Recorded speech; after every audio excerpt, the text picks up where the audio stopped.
Hello, welcome to this latest in the series of BP-ICAM webinars. Mark, I believe that you're all ready. Yeah, can you hear me? And yes, we can hear you, Mark. Great, that's excellent. There's a bit of a noise online, but hopefully it'll be okay. Okay, if you're ready to go, Mark, I'd like to go ahead and introduce you to begin with. Mark received his PhD in turbine jet engine alloys from Oxford University and has worked as a material scientist in the USA, Ireland and the UK. For more than 10 years, he has championed, we're just trying to get rid of that noise in the background. Okay. So Mark has championed materials research that links the arts and humanities to medicine, engineering and material science. This culminated in the establishment of the UCL Institute of Making, where he is director and runs the research program. His current research interests are animate materials, innovative manufacturing, and sensio-aesthetic materials. Mark is a very well-known broadcaster and a writer on science and engineering issues and believes passionately that to engineer is human. In other words, we all want to engineer. I guess you'll tell us more about that, Mark. Mark regularly gives popular talks on engineering and material science to TV, radio, festivals and school audiences. He gave the 2010 Royal Institution Christmas lectures, writes a column for The Observer, and is a regular presenter of science and engineering BBC TV programmes. In 2013, he won the Royal Academy of Engineering Rook Medal. In 2014, he was elected a Fellow of the Royal Academy of Engineering, and he won the Royal Society Winton Prize. In 2015, he won the US National Academy's Keck Futures Prize. And in 2016, he was awarded the AAAS Prize for Public Engagement with Science. And as I say, today he will be presenting the fourth BP-ICAM webinar of 2019, Animate Materials and Opportunities They Present. So I'll hand over to you, Mark, and very grateful to you for giving this webinar. No, thank you very much for the invite. It's great to talk to you all, and this interface is new for me. So I hope I get it right. Just sort of tell me if it's not working for you. Yes, and I kind of retitled my talk "The Case for Animate Materials" because I started working in this area.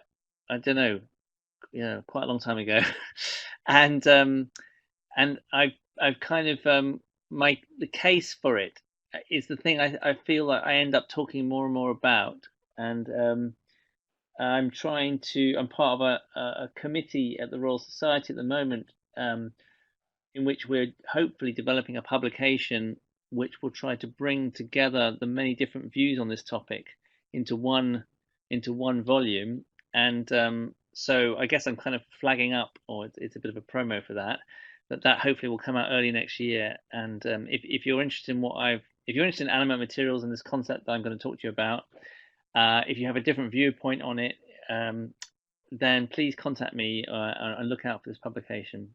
But anyway, so I'm going to start without any more preamble and try and first of all, tell you how I ended up sort of thinking about this and kind of starting to work in this area. Okay, so I've got several parts of this talk, and I think it's 5 parts actually. And the first part I've entitled "Has Material Science Been Too Successful?" And what do I mean by that? Well, I've got a little diagram here. It's not a particularly good diagram, but I sort of sketched out over the last few months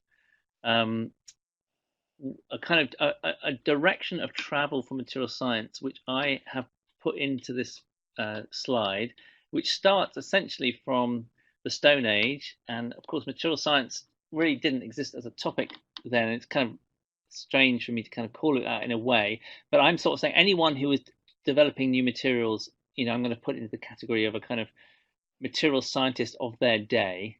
Must have been very curious people. They must have had a huge amount of skill and understanding of stuff. And so I'm counting them in. A lot of them were artists and designers as the thing goes on, but let's just call them material scientists as a kind of shorthand. So we start with the Stone Age.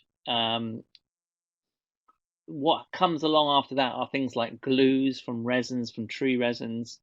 So you get bark glue, and these things you can see in the archaeological record, and they're still used today, and very incredibly vital to get civilization off the ground and to create architecture and transport. Things like boats, very reliant on glues.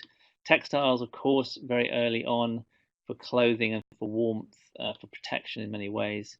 Ceramics is a huge kind of subject in its own right, and woods and metals. Of course, the smelting of the first metals, an incredibly important moment for civilization. And then composites come along. Concrete, is invented by the Romans and used very heavily by them, then sort of lost apparently for many hundreds of years until it's reborn in the modern age. Polymers, really come out of, you might argue they're already there in form of glues, but anyway, polymers as a kind of topic area, as a systematic area of study, come out of the kind of success of chemistry, and in particular organic chemistry. So the 19th century, and then we get sort of modern era of, I mean, there's thousands of modern materials. So I'm not putting them all there, but I'm just sort of giving a flavor in that slide of things like biomaterials, sensors, the molecular machines, smart materials come along. I suppose I'm picking these ones because they kind of lead into the topic of what I'm going to call animate materials. Nanotechnology as a topic area becomes sexy, and of course, we know much more about the nanoscale than we ever did because of our microscopy and other techniques. And self-healing materials, which are now a category of material that are sort of notable and certainly commercially available and making lots of money for different people. So direction of travel, of all these different materials, and I tried to represent the kind of change in technology that happens as a result of all these amazing materials that come along. And there, of course, everything is made of them. And so you only have to look around or look at the laptop you're now currently studying, or your phone, or anything, and there they all are. So that's impressive, and we might rest on our laurels if we were of that sort of mental kind of capacity to do that, but we're kind of driven forward, aren't you? And I've got a big blank area of the future there, which I want to sort of fill in this lecture. But my main question in this part is that, have we been too successful? Is this wealth of materiality, is actually there a dark side to it, or a problematic side to it? And just in order to flesh that out, I just want to kind of obviously give the material science kind of viewpoint on those materials, which of course is how scale translates into properties. And I've got a slide here of just the structural scale of materials, and on the left hand side I've got living materials, on the right hand side I've got human-made materials. And biology and life has kind of developed different structures at different scales, from DNA to proteins and macromolecules to cells, as we work our way up. I wonder if this mouse works. Maybe you can't see that mouse. Maybe only I can see that mouse. But anyway, I work my way up the left hand side. So you get tissues, and then you get these kind of smaller parts of multicellular animals like hairs, and then you get the fleas, and then you get the bigger organisms like mice and whales and trees. And the amazing thing from my perspective, I guess, as a material scientist, I feel, is that each one of those scales is doing something structurally to give the whole properties of the organism and make it successful and make it survive, or allow it to survive. But each structure is only a part of it, and of course the ensemble is what's important. And that's true, of course, of the right-hand side of the diagram. What material scientists are rightly proud of is the fact that we've worked out that that's true of metals and ceramics and glues and everything else, that we have to work out the atomic scale and the nanoscale and the microscale and the macroscale, and we have to put the whole material together, or the whole structural object together, and that how those structural scales interrelate to each other is the magic. It gives you the electrical properties, the mechanical properties, and it allows that object to function in the world successfully or not. And if it's not successful, if it breaks, in the case of a mobile phone or a car or a building, that's the beginning of the end for that object, and its life will be over and it will be scrapped.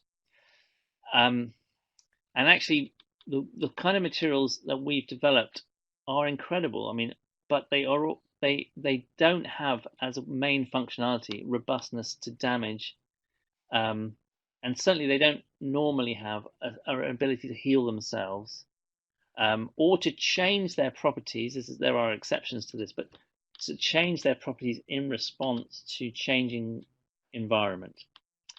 On the left-hand side, biological organisms and materials, they almost all have that functionality, and that's what's so incredible, is that when you look at biological stuff, it isn't just that it's built in a hierarchical way, which is incredibly good use of materials because they actually have very few ingredients, but it's that they are very robust to damage and very robust to change, and that gives them a different quality than the human-made ones. Even though you might argue that, and it can't really be true, that we are as sophisticated as nature in the way that we build stuff yet. We've certainly got very clever, but you still have to marvel at nature's ability to make something as complicated as a brain, or a fish that can swim, a bird that can fly. I mean, we're obviously getting there with drones and things, but we're nowhere near the complexity. But it isn't that functionality I'm after,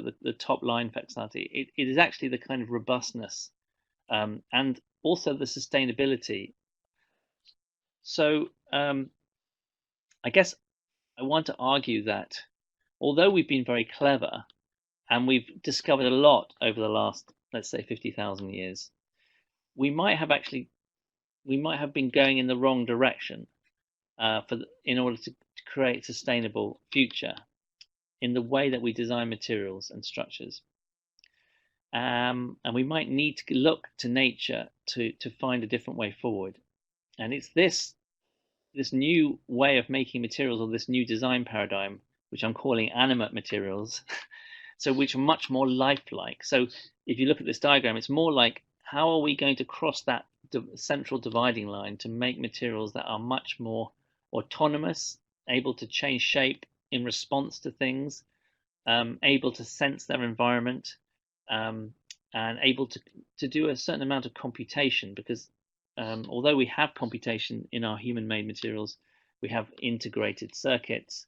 It's not a computation that often leads to a structural change in the material. It's more a kind of computational change or display change. Okay, so that's part one. That's kind of setting the scene. Part two. So I've just sort of provocatively put down here, if you're not part of the solution, you're part of the problem. And this is a kind of like just a way of me saying, I think that we're going to need a paradigm shift in the way that we design materials and structures, and that we need to kind of we need to let go of quite a lot of the ways in which we made things in the past, however successful they've been. And here's my argument. By the way, I'm going to try and leave a lot of time for discussion at the end of this talk. I'm deliberately being provocative because I believe that is the best way to essentially discuss things like this topic. But here we go. We've got climate change. We need to wean ourselves off oil. We're going to be, going to a much lower CO2 emissions. We're rolling out solar cells like nobody's business. The price of them is going down, but the paradigm for making solar cells is stuck in the past. It's about this very static idea of a material and a structure. And although it's scalable in some senses, and I'm trying to capture that in this diagram, you have these whole fields of solar cell arrays, and if you zoom in on them, there's a single array, and then you can have a single polycrystalline coating, and at the lower scales, microscales and nanoscales, we've got all sorts of clever people trying to increase efficiency by having nano optical nanowires to concentrate light, and nano dots, and these new perovskites, which may make roll-to-roll manufacture of solar cells much cheaper potentially, and therefore we may be able to make more of them. But all of these different scales of operation that are currently going on at the moment still kind of assume the fact that there's going to be this thing, you're going to make an object, it's going to be put somewhere, it's going to do its job for a bit, and then it's going to break, and then, well, and then what? Nothing. It's just going to sit there probably, because if we roll these things out by the millions, by the hundreds of millions, as seems to be required by the climate models, then when they do break, we're not going to go in and repair them, are we? And most of them are not repairable anyway. They're not designed to be repairable. So if I look at a picture like this, which is a kind of building in Japan, which is covered in solar cells, and you say, well, is that the future? It seems to me that it's a future based on a design paradigm of you make a material, you make it sophisticated, and then it dies, and then you haven't really got a plan. After that, in this case, you have to go into this building, and you have to take these solar cells off the building and replace them. You might argue, well, that's fine, we can do that, but if we do that on a global scale, are we not storing up this enormous burden for the people who come after us? And also, robustness to environmental change seems to me to be absolutely vital in a situation where we clearly are going to get environmental change. If you then also, another component of a sustainable future seems to be batteries of one sort or another. That seems inevitable.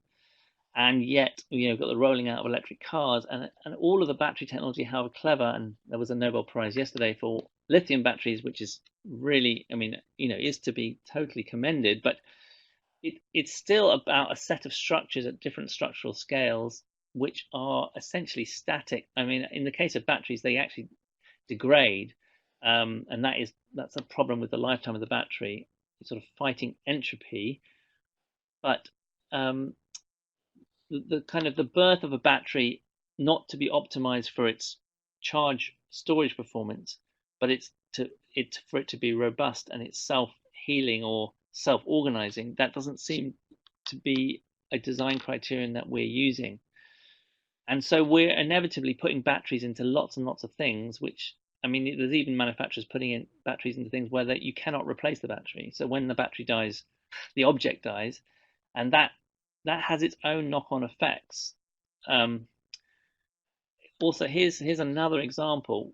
So we've gone down the road of lightweighting our vehicles, electric vehicles becoming carbon fiber composites. Airplanes have already gone down that road and are 50-60% carbon fiber composites. Bicycle, it's very hard if anyone's interested in cycling, and it's very hard for anyone these days not to buy a carbon bike of some sort, but they are really not robust to damage, as we all know as material scientists. And the different structural scales I've shown here in the diagram of the carbon fibers themselves, and most carbon fibers are mostly amorphous actually, and then I've put in some snapshots of graphene down here, partly because I'm obviously hoping to big up the idea that graphene is an amazing material, and carbon nanotubes are amazing materials, but however amazing they all are in terms of strength and stiffness per weight, and even if you could make an airplane using graphene or carbon nanotubes, even if we could do that, and we can't yet, is it the right direction of travel? Because it's still doing this thing where you make something and it's got a lifetime, which it degrades quite quickly, and then it's done. It's got no robustness or self-healing abilities. Aren't we better than that? Can't we do something better than that? And here's a picture from Mike Ashby. Does these great talks about complexity, and he puts the slides on his website. This is from Granta, the company that he helped to found, and it's a periodic table, and what it just highlights, all the elements that are colored are in the smartphone that's pictured in the middle here. So a smartphone has more than half of the periodic table in it, and the ones that are colored orange are elements that are reasonably hard to get hold of from the Earth's crust, or very hard to get hold of, or they're very valuable and therefore hard to get hold of in the marketplace, and the price fluctuates hugely. So, and well, I mean, it's kind of shocking, like the fragility of that object to market changes and price changes, which is what the big companies are really worried about. But also, it's kind of amazing that given that they are so fragile I mean, they are so complex in terms of their chemical content, that the end of life of a phone is not one of being disassembled and all of these elements being brought back into it. It's the end of life of a phone is it of this. If it's lucky, it will be powdered. Well, it'll have a reuse life, hopefully, in another country, usually from the one it first starts out in. And then once the software no longer works on it to any great extent, or the battery goes, and we're talking an order of, a year or two for those two things to happen, then they get powdered, and then so there are some basically mineral mining processes to get the gold out. But it's a credible way. I mean, how did we end up doing this? I think we kind of, in a sense, as material scientists, have fallen in love with the idea of complexity and being able to use an enormous number of ingredients to get the functionality of a smartphone. And it is an impressive object in one sense, its functionality, but it's a terribly depressing object when you look at it this way. Because if we continue to do this, what we're doing is opening mines up all over the country, all over the world. And of course, mines, they use a huge amount of energy, and it's very hard to find a mine that doesn't cause an enormous amount of environmental damage. And yet we then have this end of life of this thing, which is absolutely not thought through at all. And we're making them by the billions. So surely we material scientists can do better than this. And I really think that the next generation are going to ask us questions, just like the Extinction Rebellion people are asking questions now about decisions made about the way in which we use the resources of the earth. This is another thing that's going to come up. And I'm just going to put this slide up, which is, when people challenge me on this and say I'm kind of overdoing it, I just say that that's exactly what they said about plastics too. And the thing is, the plastics thing has just come to fruition now. And it's only because plastics float, really, that we are actually worried about them at all. A lot of the plastics actually sink, and they're at the bottom of the ocean. And no one, if they all sunk, I don't think we would actually be worrying about plastics yet. It's just because they float.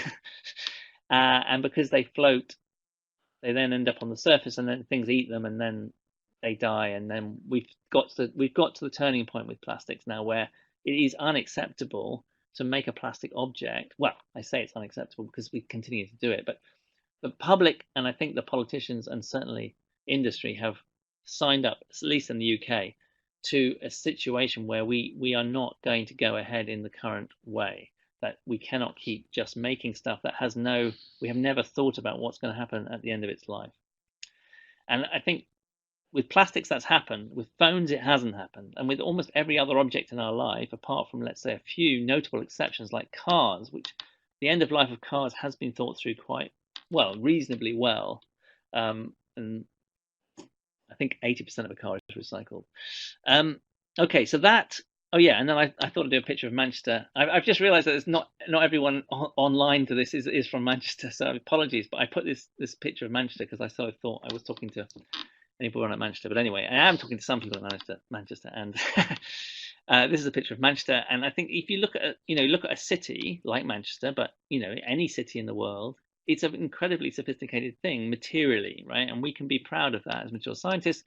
Look at it, buildings and glass and transport systems and electronics, and it's an amazing way to live for those of us who live in cities like this.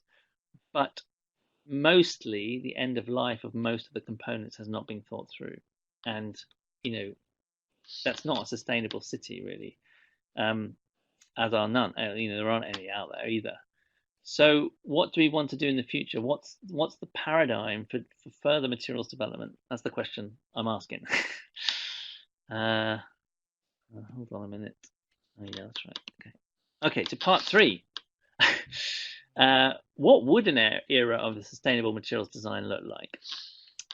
And I guess we've all asked ourselves that question, and many people have answered it in the form of this thing called the circular economy. And the circular economy sort of encapsulates some of the issues I've just been talking about, and I'll talk you through this diagram if you haven't seen it before. I'm sure you have. But at the top left is like the extraction and mining and manufacturing, and then you make products, and then you do stuff, and then people will buy them or use them, and then essentially they come to the end of their lives for all the reasons we've already mentioned. And at the moment, most of that stuff just ends up either being incinerated, and it doesn't much get incinerated. It mostly ends up in landfill. We've got all sorts of ways of trying to get money stuff out of electronics waste, and especially steel is a very highly recycled material. But mostly we have this linear method of, we haven't really kind of thought it through, but essentially we take stuff out of the ground, we make amazing things, and then we put it back in the ground. But we haven't really thought about how to do what is illustrated on the right hand side of the diagram, which is that you make something that is designed to be repaired. Well, that used to be the norm anyway, but has sort of gone by the wayside as the kind of economic pressure to reduce costs has happened. And there's quite a lot of business models where they don't want you to repair it because that's how the business works, and phones are one of them. Reuse, of course, is another way to make things last longer, and therefore to make them more sustainable. Refurbishing things like buildings is important, and of course recycling. So you have these loops where you design, and the key thing is that you design the materials and you design the objects right from the beginning to be repairable, to be reusable, to be refurbishable, and to be recyclable. I.e., you wouldn't, part of the design brief of a phone, for instance, would be that every part of it can be taken apart and reassembled back into a phone again through a set of processes that already exist, which they don't. But that would be the kind of ultimate goal of a circular economy. It disrupts, of course, the reason economy is in the title, because it changes the business practices as well. It has to. It's sort of that's implicit in these schemes. I'm not going to go on about it too much because I just want to kind of talk about materials design more, and just let me think about that repair loop there in terms of materials. There are a class of materials which I've already mentioned called self-healing materials, and this is how I first really got into this, because I suddenly thought, my God, people are making self-healing materials. How cool! What are they made of? How does it work? And let me tell you, in case you don't know, one of the most successful and certainly the best known of the self-repairing materials on the market is called SelfHealing Concrete. And the way it works is that I've got my scale diagram again. So you have something like a big bridge that might be across a large expanse of water, and it's a huge investment. So you definitely don't want to go back and have to repair it, because you might have to close the road, but also it's just very difficult to get to, let's say. So now you're prepared, let's say, to add another 10% to the cost of your concrete. Well, that is not a given, but if you were, you use this self-healing concrete. Why does it cost more? Because inside the concrete, it looks very similar to normal concrete. It's got rebar and all sorts of other things, but it's got bacteria in it. You put archaea bacteria in it. They can withstand the alkaline conditions, and I've got them pictured at the bottom in the smaller scales here, and they just lie dormant inside the concrete. And what happens if there is a big storm? Let's say climate change gets worse, and there's a big storm, a 1 in every 100-year storm, but actually it happens earlier than that, and you get some cracks opening up, then the bacteria are exposed to damp air. They wake up, metabolically wake up, and they start to look around for food. Food is left inside the concrete in the form of starch. They eat that starch. Then they start to exponentially increase in number, because they divide and eat and divide and eat and divide and eat. But they also poo out, excrete things, and they excrete various minerals, one of which is calcite, and they basically eat their way out of the crack, and they leave a pristine material behind them. But the most important thing is they seal the crack up, because then water doesn't get in. It doesn't then corrode the rebar, and the rebar then doesn't cause the concrete to essentially be compromised structurally. So it's a clever idea. It works. You get 90% of the strength back. It has various defects, one of which is that if you get a crack in the same place twice, all the fuel will have been used up. So it probably won't happen again in the same way. And I guess secondly, it's it's it's only going to work on small cracks. A substantial crack is not. It's just never going to be healed up. But still, it's out there, it's on the market, it works, and it's kind of amazing. We've been doing work in Asphalt as a result of a project we've been working on called Self-Repairing Cities, and Asphalt, again, it's one of those materials you might just not have thought about before. I mean, there are so many amazing materials, but asphalt is an amazing material. It's been around for more than 100 years as a road covering material. And in fact, you can go back to Babylonian times and arguably find some form of asphalt. But it's a tar which you add 95% your aggregate, so it's mostly stones, so it's a hard composite, but it's actually has liquid properties. It behaves as a liquid, and that's because the tar itself at room temperature, well, let's say between 14 or 15 degrees up to higher, 30, 40, 50 degrees, flows. And what you see, it's what you see in the nanoscale is actually a very complicated set of two phases, asphaltene and maltene, and they self-assemble and into micelles, and they have a lot of structurally self repairing characteristics, so that if you get a big truck that goes over a road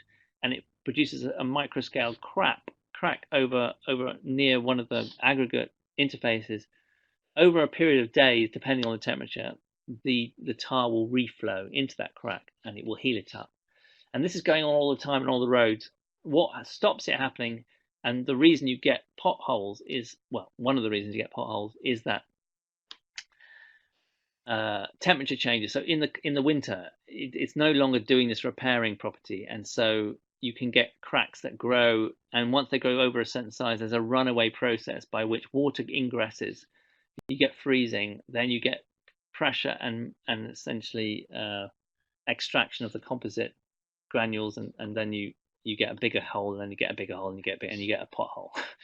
So you get runaway damage. And in this country, which is not actually a country with extreme temperatures, but anyway, potholes is one of the biggest problems with the roads, and repair of potholes is essentially continuous year round, and we can never get to the bottom of it. There never seems to be enough money in the system to repair all the potholes, and people sue their council because they damage their suspension system, and this happens all the time.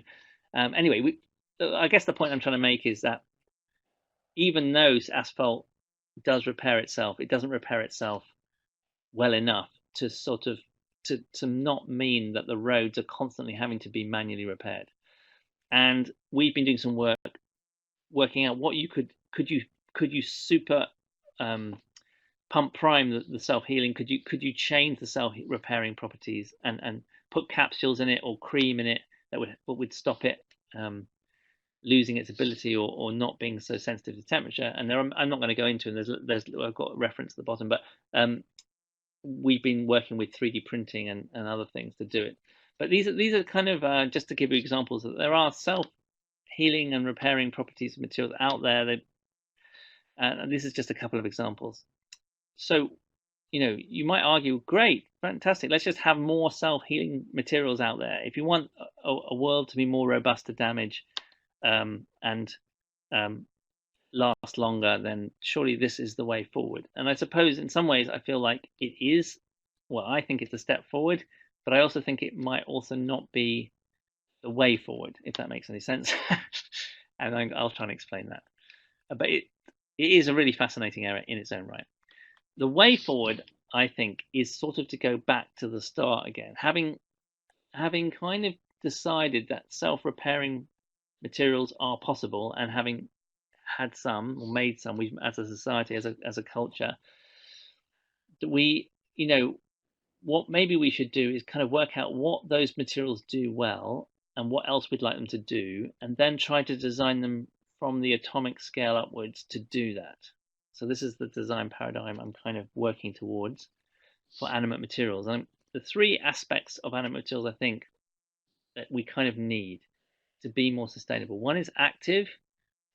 I'm going to explain these. And one is adaptive, and one is autonomous. And I'll come back to these in the end. But I had, as a result of kind of doing this work, I ended up working with biologists because I wanted to understand how biology does all this. Because biology makes materials. When I say biology, I mean life, living organisms. And like, of course, it makes total sense to go and study them. And the people who know what those people are biologists, and so ends up working with biologists.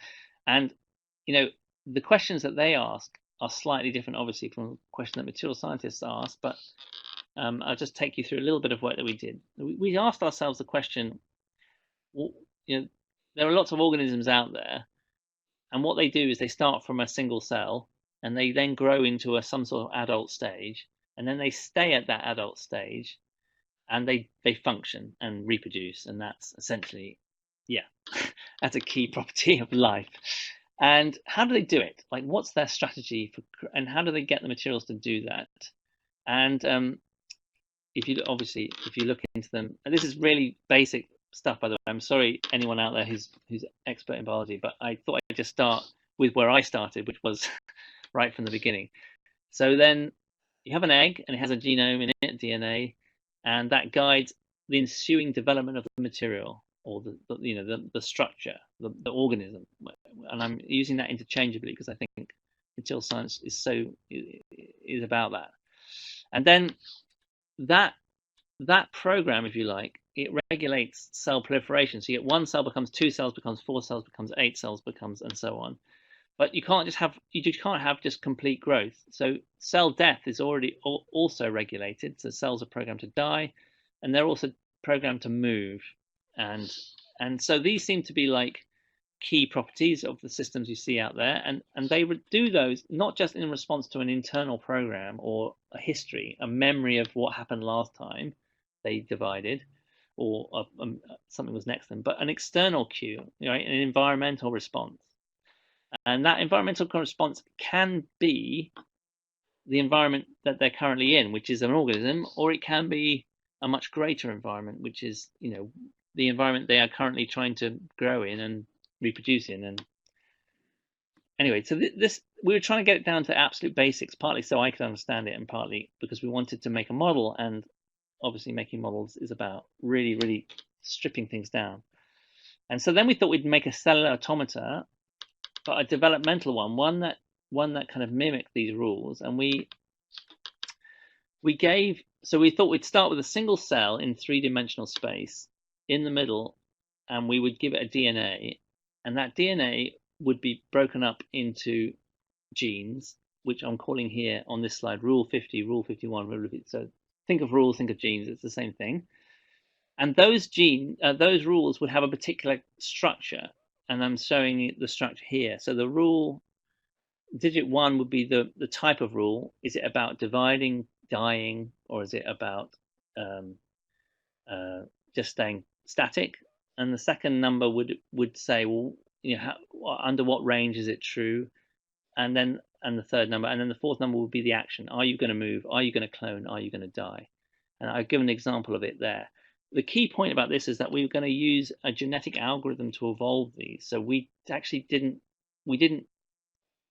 start with any organisms that did anything. We just randomized all these numbers, but we had a structure for the DNA, if you like. It had to move, clone, or die. It couldn't do anything else. So that was fixed. But the way in which it did it, we just left completely open, and we just made a population, 100 organisms, and we asked them to grow. So we just ran these rules. And I'm going to see if this movie works to show you what happens. No, it doesn't work. Okay. Well, I thought it might not work on this platform, so I've included a slide from the paper which just shows the snapshots. It's not as fun. But what happened was, so t equals 0 in part C of this figure. It's a single cell, and it's got a random genome. And then by t equals 10, it's grown in some direction, and then t equals 20, it's grown 50, 100, 150. It's grown into an organism. Now, every time at t equals 150, we examined all the organisms' phenotypes, i.e., what they got to, and we made a kind of a test of them. We said, are you homeostatic? Have you remained the same shape? And surface area to volume ratio is the one we used over the last 50 time steps. And to the extent in which they did that, we gave them a score, and depending on their score, they could then mate with other genomes. So that was their reproductive success for a single population. And then, sorry, I think we did 1,000 individuals. And so, and I'm not going to go into all the details of the genetic algorithm, because there are lots of different ways of doing a genetic algorithm. But the point is that we're using evolution to evolve the growth of a material, let's say, and this material's role in life. Success means growing from a single cell to an adult, and then staying an adult for a certain amount of time. That's what it had to work out how to do using evolution. And we found that we got 3 different strategies. We did this a lot, and we found that we had 3 different types of organism that came out of this type of genome. One was an example of organism 11 here, which is basically, by the time it gets to T50, it's got to its adult size, and then it just stays like that. And it seems to absolutely do very little. And the color scheme, by the way, on this is just how old the cells are. So once they're born, have they stayed alive? How long have they stayed alive? If they haven't stayed alive very long, they're blue, and as they get older, they get to yellow and green and yellow and red. So you can see with organism 11 that it grows. So the cells are young at first, and then they sort of start to age, and then they just get older and older and older, and that mirrors the adult stage. Organism 17, it grows to this size and its shape very quickly, same size, same by T50. But then the way it changes, the way it stays the same shape and surface to volume ratio is by the cells constantly die and are reborn. So you can see that it's a sort of spheroid shape, but the cell age is always blue. So that strategy, okay, this just came out of evolution, is just to keep killing cells and reborn. And your skin is an example of that.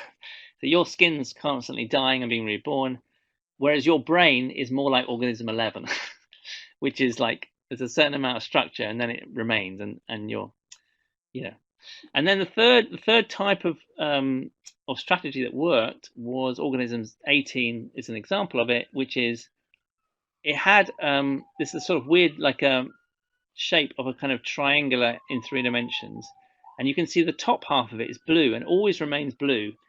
So those are little cells, but the bottom half, the little wedgy bit, gets older and older and older. So this is somehow a combination of the two, and we're calling that bottom bit a stem cell. So you have a sort of set of stem cells which give birth to new cells, but they themselves remain the same, germline cells.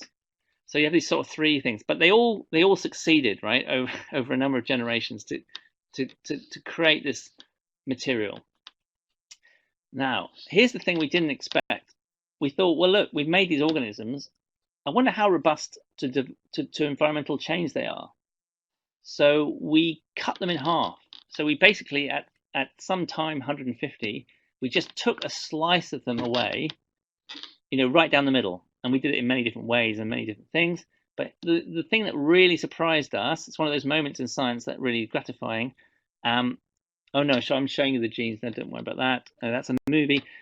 I've got a movie of this, but it won't work. So in the top half, the slice A, we've got one of the organisms I just showed you, and then we shot a hole through the middle. You can see that in the next thing. And then in T130, the hole has healed itself. Not completely, but some of it. And in the panel B, you see the same thing, that funny little organism, hole in the middle, and it's healed itself. And with C, that one with the stem cell, we cut a slice out of it, and that's healed itself. And this was the thing we were most surprised at, is that in our test for the organisms, the conditions on which we evolved the organisms was just to get to this adult size and then maintain a surface to volume ratio. We never asked it to be robust to environmental change, and we certainly never said it should be able to heal itself. There's no sense in which that's in the system, but it evolved the ability to do it. And we tried to work out, and this work is ongoing because we try to work out whether this is a fundamental property of developmental systems. And we have a theory which it's difficult to test biologically, so it's not confirmed by an actual organism. But here's our theory. Our theory is that if you grow from a single cell, a small thing to a big thing, and over generations, everything in that system is doing is constantly changing because there's little genetic mutations and there's environment and there's sex going on and things change. And every cell, the ones that are successful are the ones that when something changes next to them, it doesn't completely destroy the organism. So the example would be that you can have a phone and you can swap out you can change something very fundamental about the chip design, for instance, and it wouldn't kill the other functions of the phone, because if it does, the phone's useless. And this is a much simpler version that we simulated, but the point we were trying to make is that if in your design paradigm, it turns out you have an inbuilt resistance to, that survival is so important that any small changes are only accepted if the whole system is robust, you end up with a really robust organism or a really robust environment for materials. And that surely is where we want to be. So the conclusion from the modeling, and I haven't said it very well, but is that we evolve these artificial organisms and we test, and they were robust to environmental perturbation, but we didn't select for that property. That is something fundamental to the way in which we evolved. We had a developmental thing, and we published loads trying to get to the bottom of these types of problems, and we've got a latest paper in Nature Physics about this. But I guess the point I'm trying to make is that's in biology, but we want to make materials. We want to take some of this and we want to put it into the way that we design materials, hopefully. Now, here's my last bit of this talk before I open it up for questions. But I want to say that how do you do this? And I think that I'm sort of saying that these animate materials, which would have these abilities to be active, i.e. to be able to change shape and repair themselves, which we've seen in self-healing materials, and to be able to compute things and to be able to sense things. If the materials that we design of the future have those capabilities, well, are they necessary for an environmental future? Are we just over-specifying it? Am I just getting carried away with the biological analog?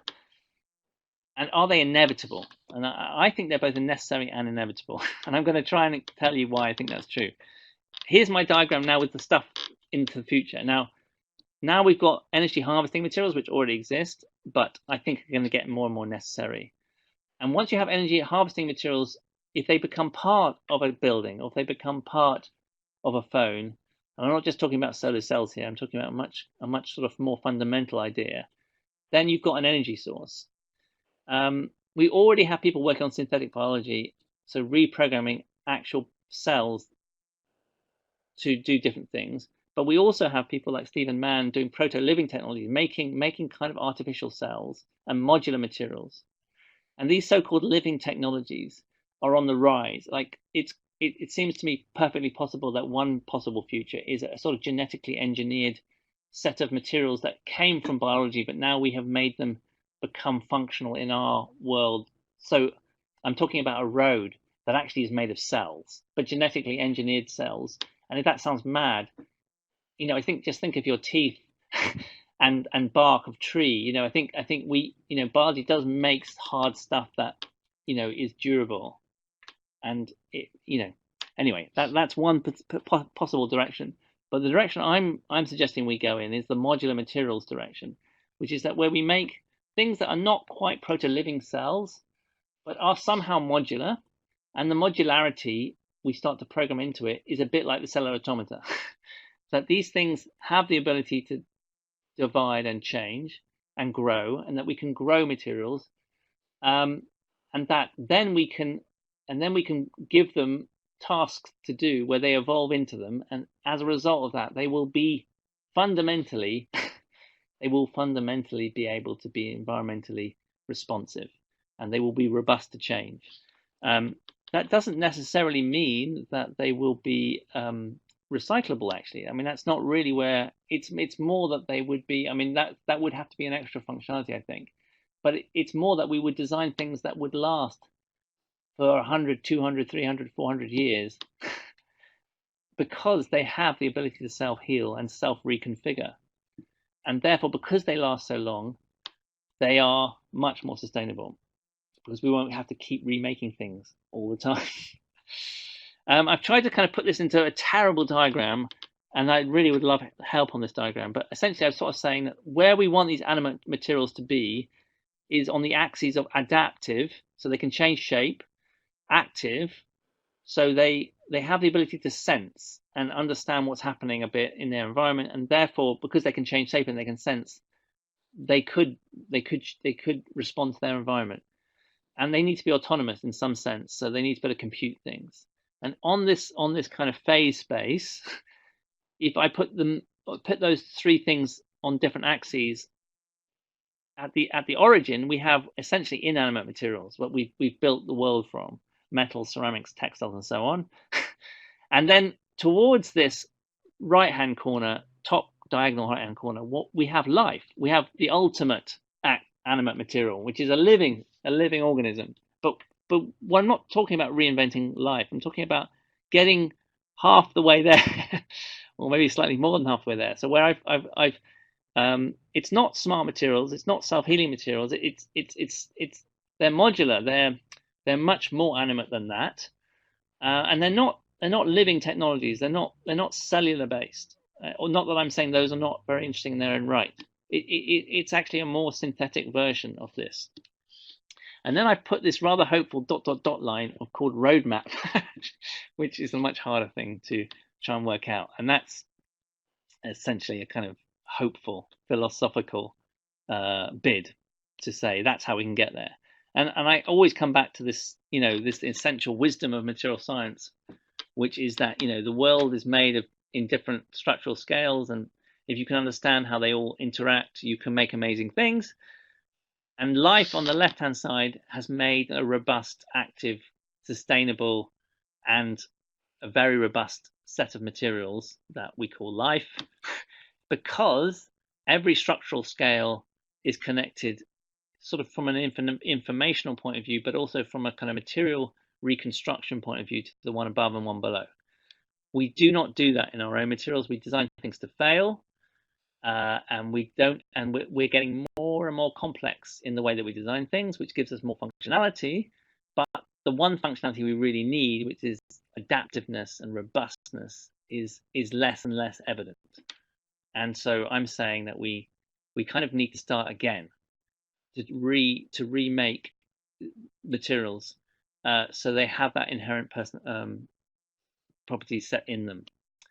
And then, just to sort of finish up with some discussion points. So you have your own feelings about whether I've persuaded you. Are animate materials achievable? I mean, I would say yes, because they exist. They're called life. But how do we get there? That I'm less clear on. But I do think it means physicists, chemists. I mean, there's a very lot of great chemists out there doing stuff in this area. There's a lot of good physicists doing stuff, and there's a lot of good material scientists and biologists. But I don't think we have a forum where we all talk together. We don't have a common goal. I think that's partly what we're trying to do. Well, I'm keen that we try and do. We try and articulate where we're trying to get to, and then we can start working together.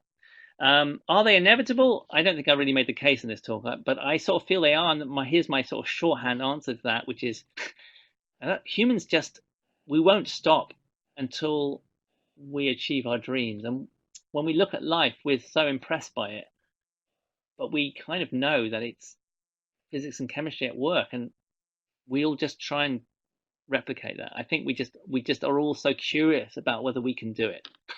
And so I think it is inevitable because humans are a curious set of people. Are they inherently more sustainable? Well, I didn't make the full case for that, I think. And I think I need to talk, I probably need to get into that a bit more. But it's about robustness. It's about things not being designed to fail. But it's also about the fact that if you want complex things, they have to be robust to change, because otherwise they have such a short lifespan that unless you have incredibly sophisticated recycling technology, that the amount of energy to take a phone, take it apart, take 50 elements out of it and put them back together again, that feels to me not the right way to go.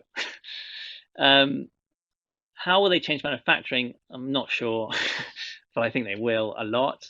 Well, certainly the paradigm of making things to fail will not be around anymore, and so the economics around that won't happen, hopefully. And then there are the ethical and social issues, and I think there are, but again, one of the ones that comes up when we talk about the self-repairing roads project that I'm working on is that people will lose their jobs, because if you have a road that doesn't need repair and lasts hundreds of years, that's bad.